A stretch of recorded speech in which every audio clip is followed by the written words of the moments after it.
ជាលំតែបងប្រាថ្នាពេលជួបបញ្ហាអូនជួយដោះស្រាយ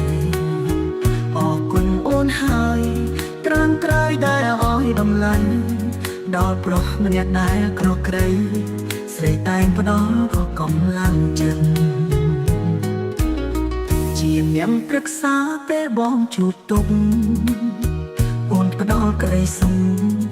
ផ្ដល់ស្នាមញញឹមជីវិតមានន័យស្រីផ្ដល់សង្ឃឹមមានស្នាមញញឹមក៏ព្រោះមានអូននៅក្បែរគ្មានអូនបងទៅមុខមិនរួញទេថ្ងៃកាន់តែជ្រៅមាសមេជួខ្លួនមើលថែនាងក៏ដូចបងគ្មានទេគ្មានណាចំក្បែរអរគុណហើយស្នេហ៍ដែលប្រងរំបានឹងបងស្នាមញញឹមអូនជាដងហាមបងបានជួបនួនល្អបង